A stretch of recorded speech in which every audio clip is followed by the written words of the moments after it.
का भी एक गणतंत्र है, सिस्टम है।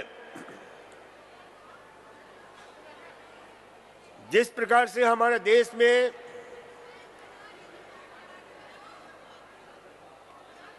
अनेक राज्य हैं और करीब 135 करोड़ लोग बसते हैं, उसी प्रकार से हमारे शरीर के अंदर भी, हमारे शरीर के अंदर की जनसंख्या तो बहुत ज्यादा है।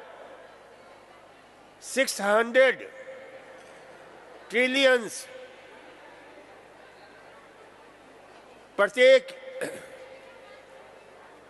कोष अपने आप में जो है, अपने आप में लिविंग किंगडम है,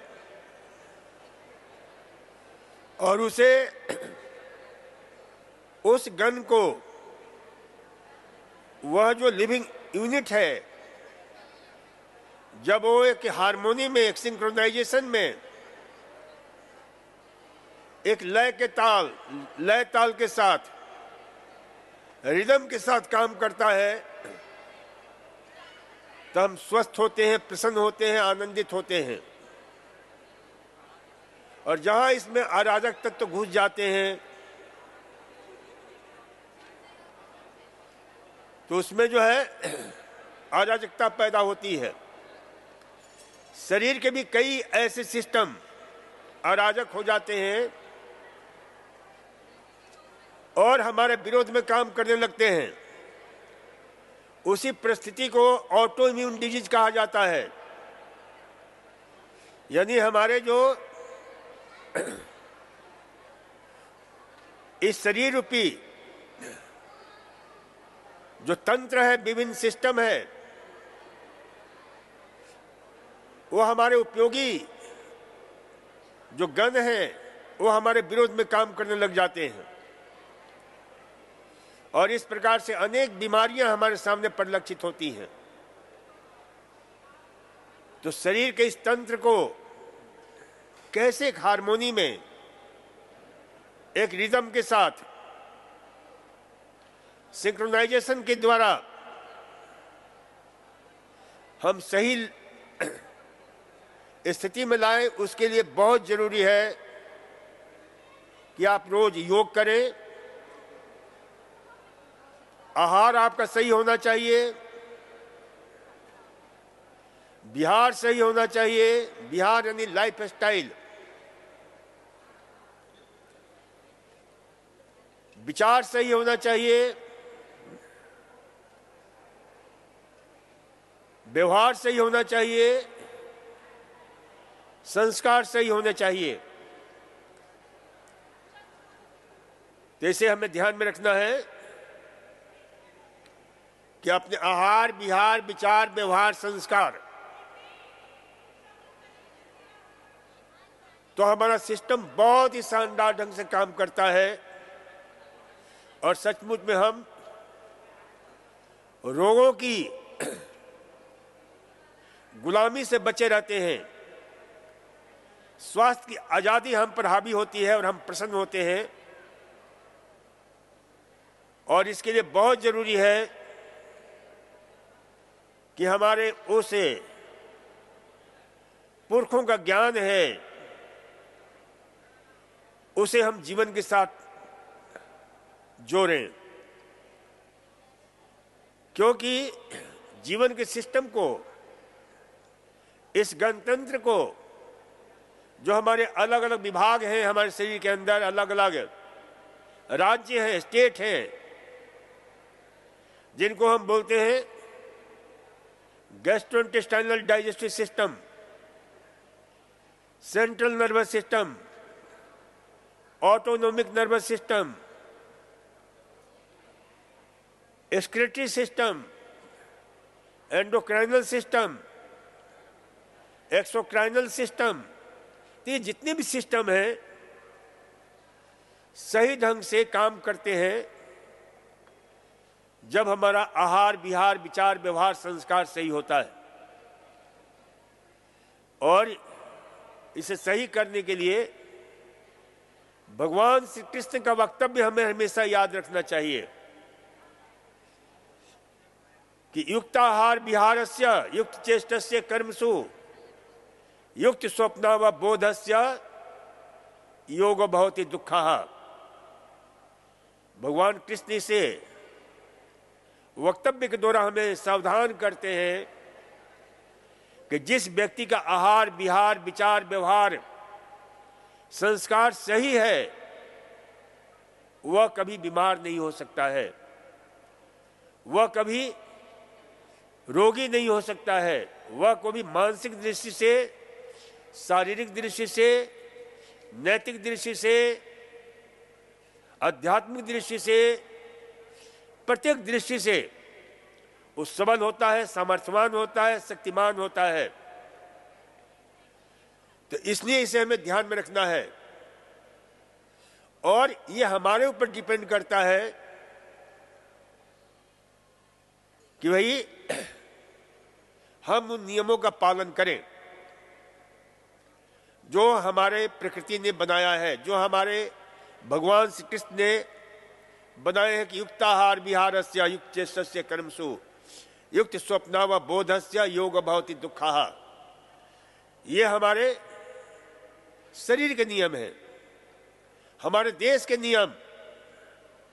अंबेडकर से लेकर के राजेंद्र प्रसाद और उस संविधान को बनाने वाला, उस नियम को बनाने वाले सैकड़ों महापुरुष जिन्होंने इस देश को सर्वोत्तम बनाने के लिए उन्होंने कुछ नियम दिए कि हमारे क्या कर्तव्य होना चाहिए राष्ट्र के प्रति। लेकिन दुर्भाग्य यह है कि उन नियमों का हम पालन करते नहीं हैं और सबसे ज्यादा वे लोग उस नियम का पालन नहीं करते हैं जिनके ऊपर व्यवस्था है, चाहे वह एमपी हो, चाहे एमएलए हो, चाहे एमएलसी हो, चाहे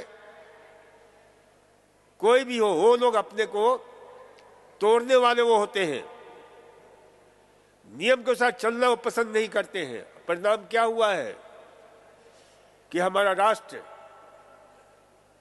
विश्व का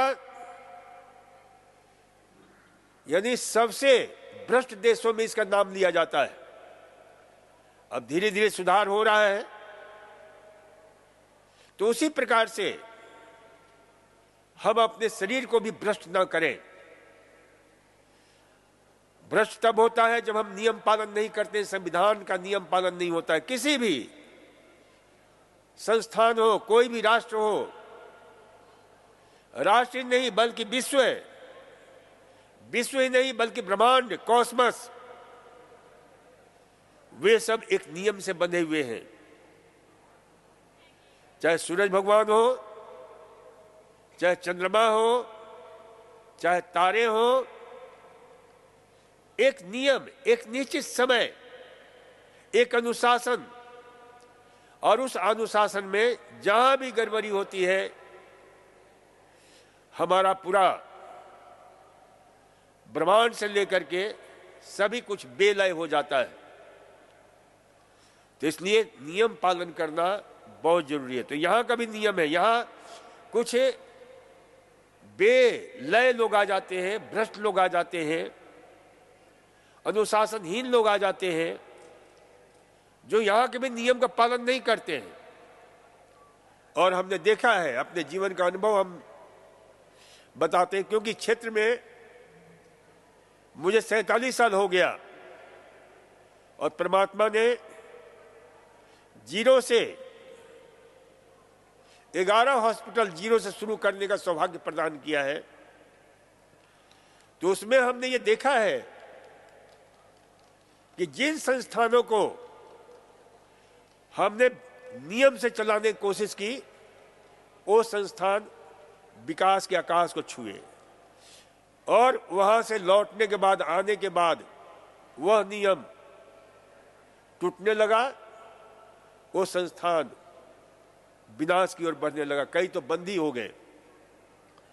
तो इसलिए से ध्यान रखें कि कोई भी संस्था हो, कोई भी व्यक्ति हो, कोई भी देश हो, कोई भी राज्य हो, वहां के नियम का हम पालन करेंगे तो वह राज्य, वो देश, वह व्यक्ति विकास के आकाश को छूता है। और नियम क्या है? अनुशासन। अब हम नियम पालन करेंगे, किसी की मजाल नहीं है कि हमें कोई दंडित कर सके, कोई हमें जेल में ठूस सके, कोई हमें जो अपराधी बता सके। नियम का पालन करते हैं तो हम परिपूर्ण रूप से स्वतंत्र होते हैं, आजाद होते हैं। और ये स्वतंत्रता ही स्वास्थ्य है। स्वतंत्र यानी जहां हमारा तंत्र मिल गया,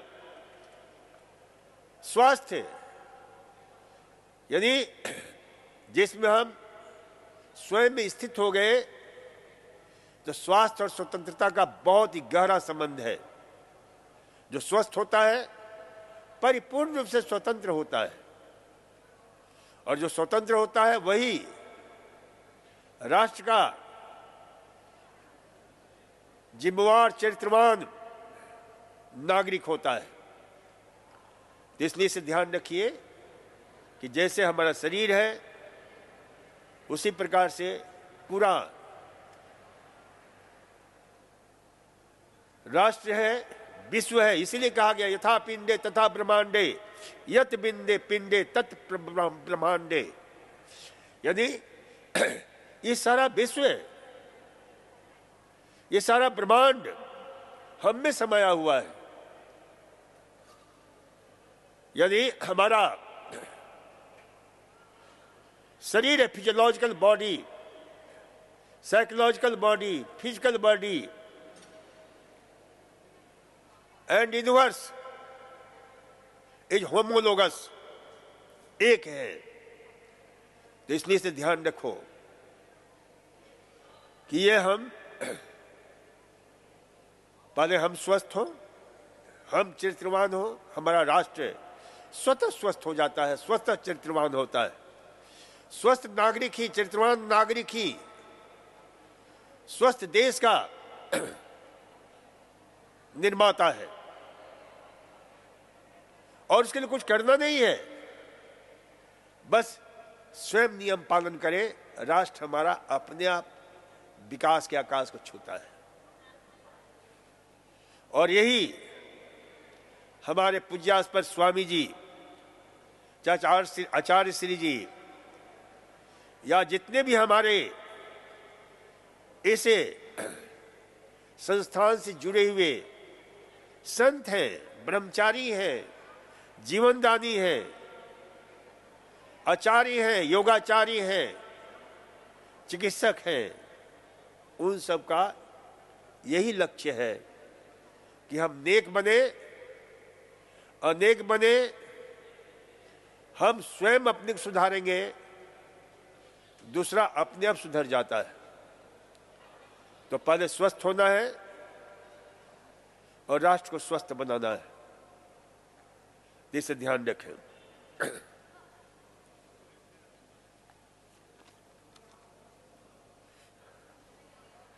चलिए कुछ प्रश्न हैं कि बच्चा पैदा होने के बाद जब विटामिन के टीके से लेकर जो काली खांसी, खसरा, पोलियो, चेचक से लेकर जितने भी अन्य प्रकार के टीके एक महीने के बच्चे को लेकर 10-12 साल तक बच्चे को क्या ये लगाना जरूरी है? मुझे लगता है इन टीकों की वजह से और खान पान, विरुद्ध आहार से ही ये छोटे बच्चों की बीमारियां अधिक हो रही हैं। ये अर्थ सत्य है। देखिए आज जिस परिस्थिति में आप जी रहे हैं, अब जैसे मैं बताऊं कि मेरे 4 संतान, हमने किसी को टीके नहीं लगवाए, लेकिन उसके लिए स्वयं माता पिता को तैयार होना चाहिए। जब बच्चा गर्भ में होता है उसके पहले से ही यदि उसे माता पिता का आहार सही होगा, विहार सही होगा, विचार सही होगा, व्यवहार सही होगा, संस्कार सही होंगे तो उस बच्चे में स्वतः हमारा जो लॉजिकल प्रोसेस है, जो रेजिस्टेंस पावर है, जो डिफेंस मैकेनिज्म है, वह अपने आप स्वस्थ होता है। आप लोगों को जान करके आश्चर्य होगा कि दो प्रकार के, जिसको बोलते हैं ह्यूमेरल इम्यूनिटी और दूसरा होता है सेल मेडिएटेड इम्यूनिटी। यानी बहुत इंपॉर्टेंट बात बताने जा रहा हूं, भगदड़ मत मचाइए, भगदड़ बिल्कुल मत मचाइए।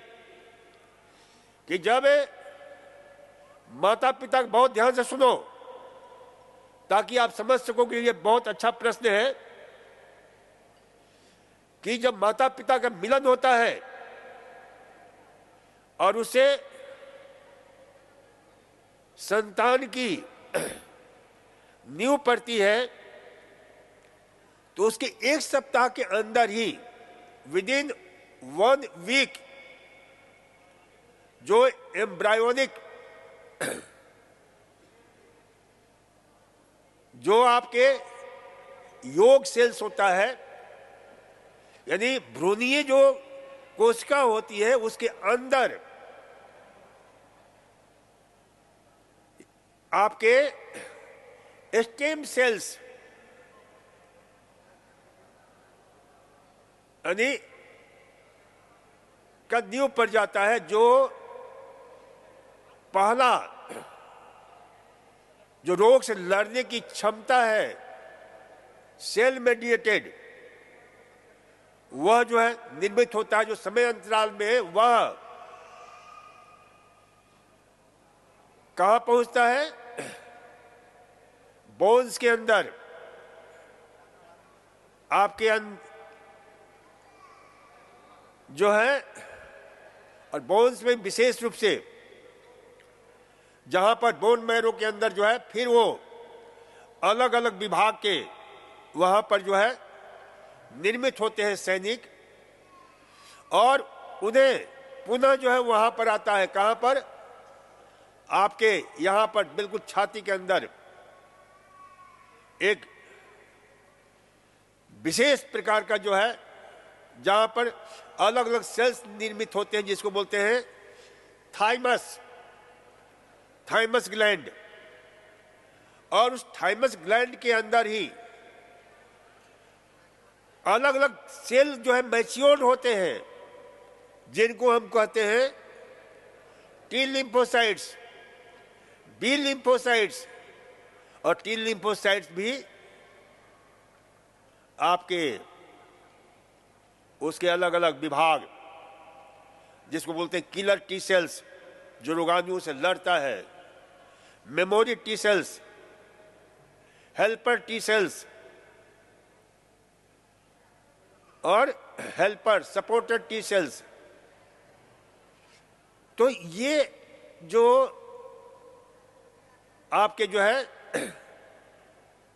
यानी माता पिता के मिलन के पहले सप्ताह के अंदर ही, एक सप्ताह के अंदर ये निर्मित होता है। फिर तीसरे सप्ताह, चौथे सप्ताह में आपके जो है, इसको बोलते हैं, जिसको हमने दिया मेडिएटेड, सेल मेडिएटेड इम्यूनिटी। और चौथे सप्ताह, तीसरे चौथे सप्ताह में एक माता के द्वारा, माता से जो, जिसको हम बोलते हैं इम्यूनोग्लोबिन, क्योंकि इम्यूनोग्लोबिन IgG ये प्रवेश करता है प्लासेंटल, एक विशेष प्रकार के जो है रिसेप्टर्स होते हैं, उसके साथ जुड़ करके बच्चे के शरीर में।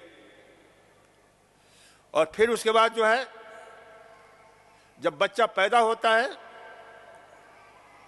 तो मां का जो पहला दूध पीता है तो उसके द्वारा IgA, ये कौन है सब, इसको बोलते हैं ह्यूमोरल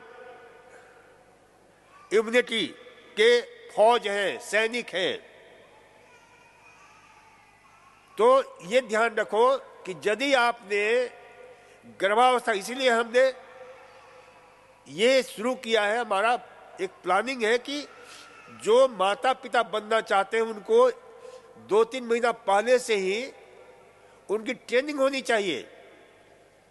क्या खा रहे हो, कैसे जी रहे हो, तभी हम स्वस्थ और सशक्त और चरित्रवान नागरिक के बच्चे के संतान के हम माता पिता बन सकते हैं। तो इसलिए इसे ध्यान में रखना है कि अपने 3 महीना पहले से खान पान में बहुत सुधार रखना चाहिए, जिससे उसे जो है, तो इसके लिए मां को स्वस्थ होना जरूरी है। अभी शोरगुल हो रहा है, अभी भारत सरकार ने 21 साल की जो है ना, जो उम्र बढ़ा दिया है, बहुत महत्वपूर्ण है। क्योंकि यदि आपका बच्चे का, यदि पुरुष के स्पर्म में जो उसके जो है शुक्राणु है, वो यदि मजबूत नहीं होंगे, सशक्त नहीं होंगे, और मां का यदि ओवम, अंडा यदि सशक्त नहीं होगा, तो उनके मिलन से होने वाला संतान सशक्त नहीं हो सकता है, वो बीमारी पैदा होगा। तो उसको शक्तिशाली बनाने के लिए बहुत जरूरी है 2-3 चीजें, बहुत आवश्यक है कि 3 महीना पहले से ही सुनो, स्वस्थ संतान को हम कैसे निर्मित कर सकते हैं, कैसे सृजन कर सकते हैं, यह बहुत जानना जरूरी है। तो 2-3 महीना पहले से ही आपके कुछ चीजें, कुछ ऐसे, एक तो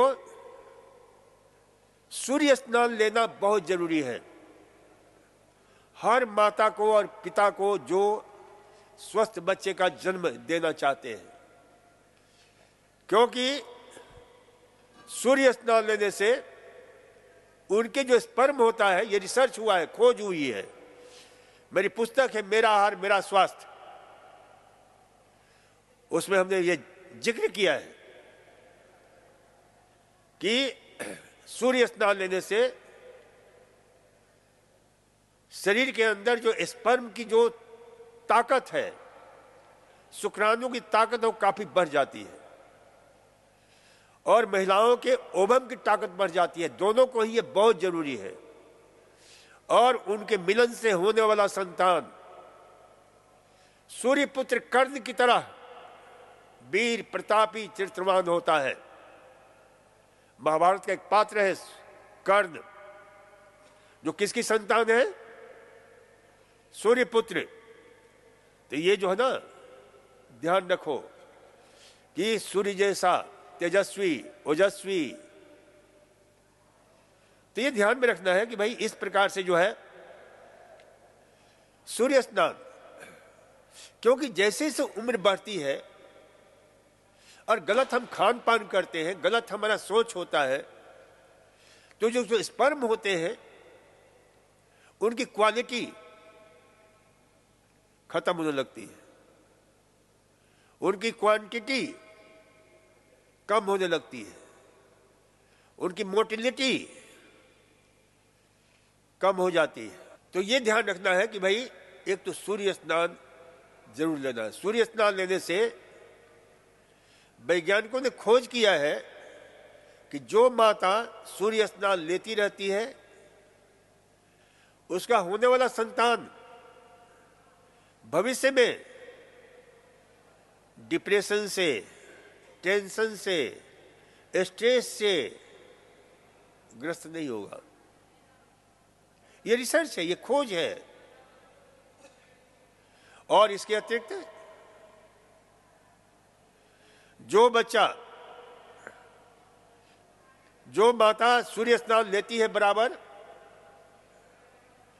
उस बच्चे को भविष्य में हड्डी संबंधी रोग नहीं होगा। ये एक अद्भुत खोजें हुई है और इस खोज में वैज्ञानिकों ने वर्षों लगाए हैं, 10 साल 20 साल, तब इस सत्य को उन्होंने प्रमाणित किया है कि कैसे सूर्य स्नान महिलाओं को दिया गया, उनके बच्चों की bone density, bone minerals, bone mass कितना शक्तिशाली हो जाता है। इसलिए से ध्यान रखो कि सूर्य स्नान जब तक बच्चा गर्भ में है तब तक बराबर लेते रहो और उसके पहले शुरू कर दो। इसे ध्यान रखना चाहिए। फिर खान पान में